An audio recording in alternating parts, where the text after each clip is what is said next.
Welcome back to today's video. I am Mr. JobShop, and in today's video we are going to discuss about operations round. Now you may have gone through various rounds, but this particular round is going to be your selection round. Now this is where the interviewer is going to decide whether you fit the company or you do not fit the company. So there are some important things that we need to remember about this particular interview. Predominantly, let's understand what is it that the ops manager is going to look at or your hiring manager is going to look at. And I am specifically referring to BPO interviews. In a BPO interview, your operations manager is just looking for two specific things. One is your communication, and two is your stability. What do I mean by stability? Stability is a test which they see to check how reliable or how stable has your life been. There is an entire background that happens right from your education. They look at when did you do your education? Did you complete your education? Were you stable enough in your education? After that, did you start your employment on time? Or did you have any gap between your education to employment? And then when you got an opportunity to employ yourself, were you stable enough? Staying in a company too long also is bad, and staying too short also is bad, right? Now, when you stay too long, it means you have no ambition unless you see a progression in career. But if you leave too soon, these are indications that you are an unhappy employee. Any small thing that happens in a company can make you leave that particular organization. So your stability is decided on the basis of your past employment and education, which then determines to see if you will be a value add to the company or will you be a liability. So in my next video, I will speak in detail about what are the things that we need to avoid as far as stability is concerned.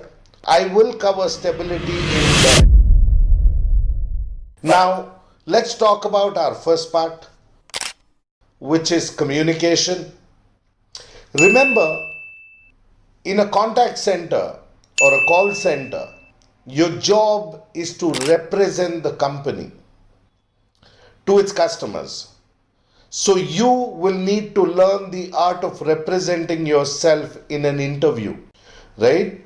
What's important here is, the way you present yourself.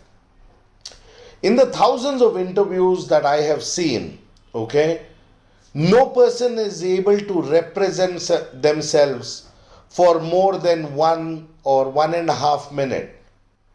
Now, what happens in 90% of the interviews that I conduct, people are talking about their personal lives. They're talking about their hobbies, or they're talking about things that do not matter in an interview. What's important is your professional exposure, right? What's important is the way you speak about what you have done in your past life. We as managers are not interested in knowing who your brother is, who your sister is, or what your hobbies are, right? We don't want to know whether you're a biker or you're a dancer or you're an athlete. What we want to understand is what is your professional exposure and what have your roles and responsibilities been in your past life.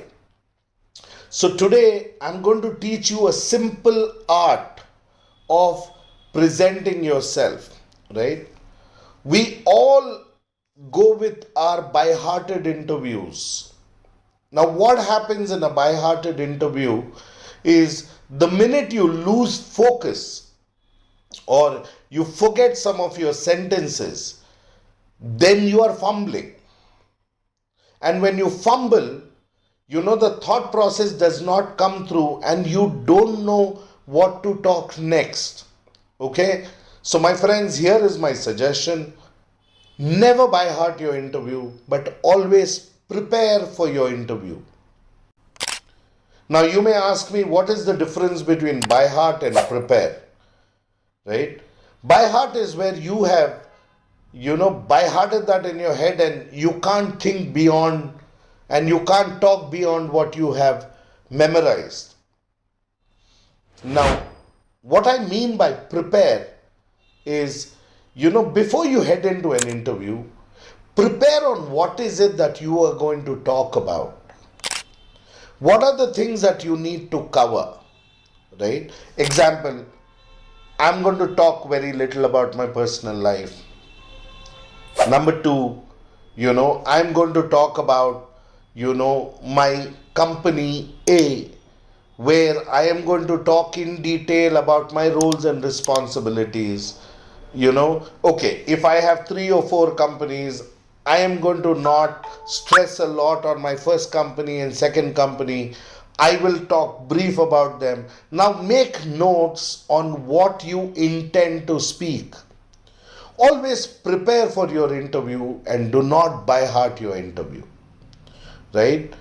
Now, continuing further with communication, okay, I am going to give you a logic which you need to remember when we refer to, our communication. I'm going to introduce you to something which, you would have heard in your past life, or I'm not sure if you've heard. This is called as MTI, which is mother tongue influence, right? Now, most of us misunderstand mother tongue influence to be the accent in which an individual talks, maybe a Malayali accent, or maybe a Tamilian accent, or a Bihari accent. It is not accent, remember that, right? Mother tongue is the language in which your brain thinks, okay? Now, I'll give you an example.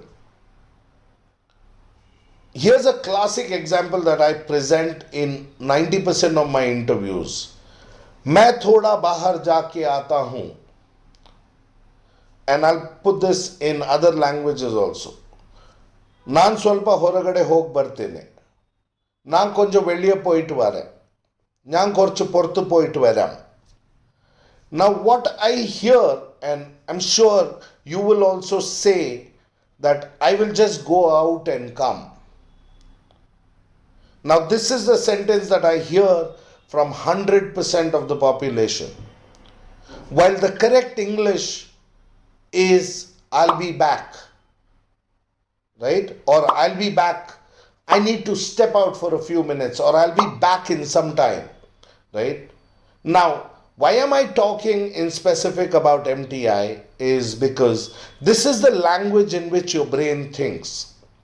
So in an interview, if you are stuck and if you are thinking and talking, your brain can only think in your mother tongue, right? So you will make mistakes, you will make grammar mistakes when you think and talk.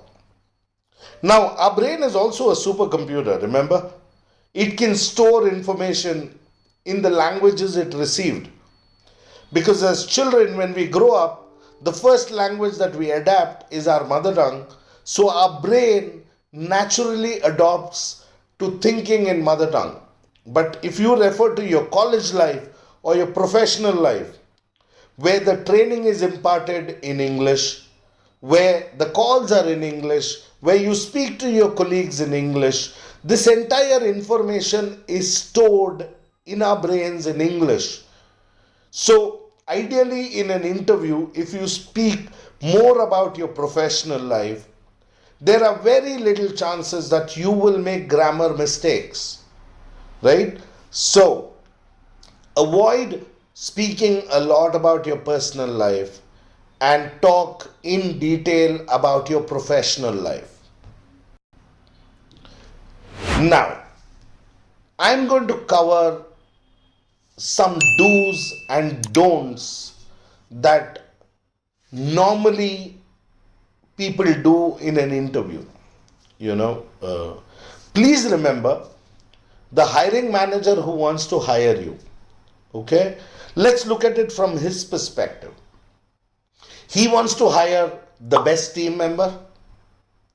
He wants to hire somebody who's classy, somebody who's good, right? Now, what is it that the candidate thinks? Okay, this is the time when Mr. Satyavadi Harishchandra steps into every candidate. Okay, and their assumption is that I am going to speak everything honest about my life, and it is up to the manager to decide whether he wants to hire me or not.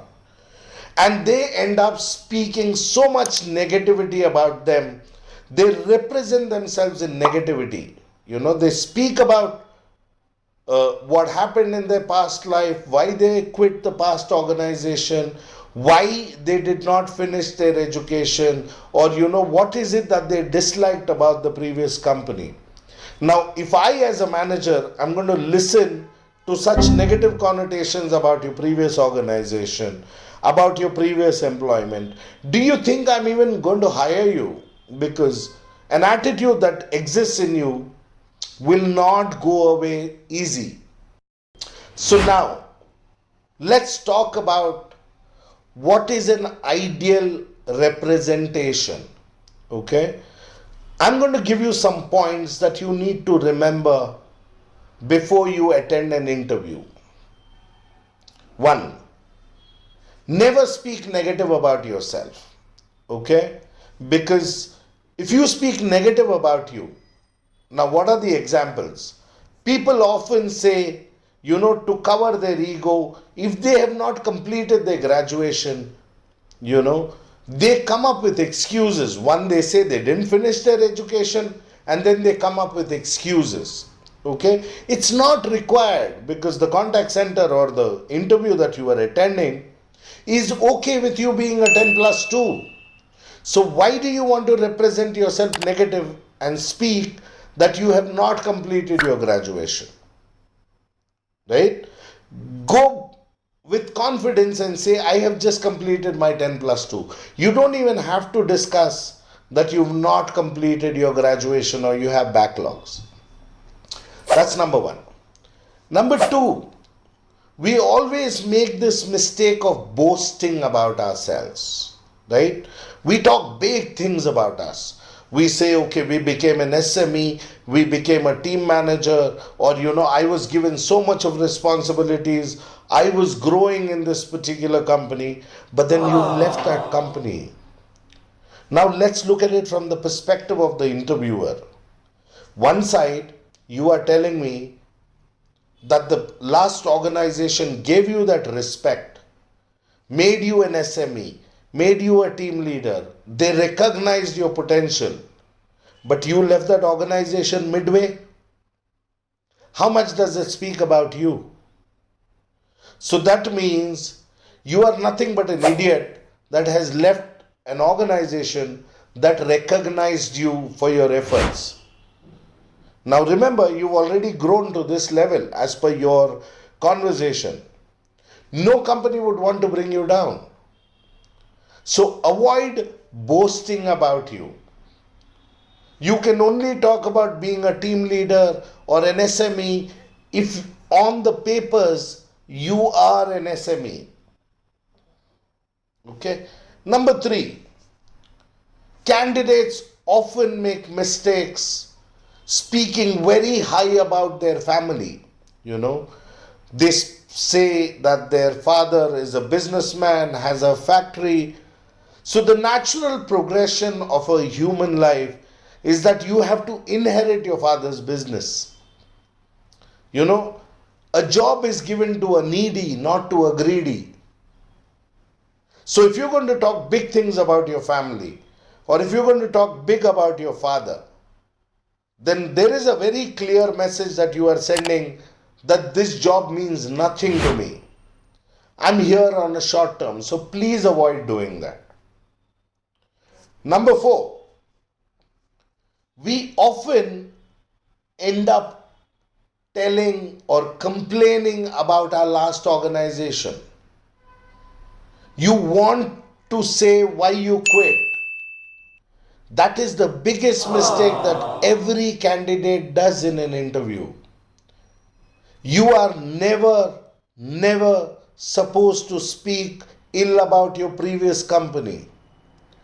You cannot specify any reasons which are negative to that company. Remember, whether they gave you food for 1 month or 3 years, you still were employed with them. Once you quit that organization, you can never complain about it, because that's a pattern that as an ops manager, we will think that you will do the same, or we will read you as a short-tempered employee, right? Now, lastly, it is very important that you do not talk things about your hobbies which are dangerous, right? Hobbies like I'm a gamer, or that's a clear indication that you're a lazy guy. Okay? Or I enjoy bikes or drives. So that gives an indication that you are into thrill sports. There are very high chances that you could meet with an accident, or you could have events, or people end up saying that they have additional source of incomes, like I do stock trading, I do YouTube channels. Okay, these are things that will never get you a job, because you are not committed to your professional life. I hope this video has helped. Okay, in my next video I will cover as to how a fresher needs to interview himself.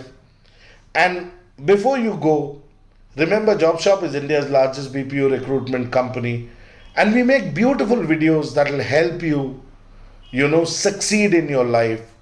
In our future videos, we are going to talk about how to grow, what are the things to do. So do me a favor, like and subscribe to our channel, and also share this video to as many friends as possible, because you just don't know. You could be helping somebody who's been failing in a lot of interviews. I'm bidding goodbye. I'll see you in the next video.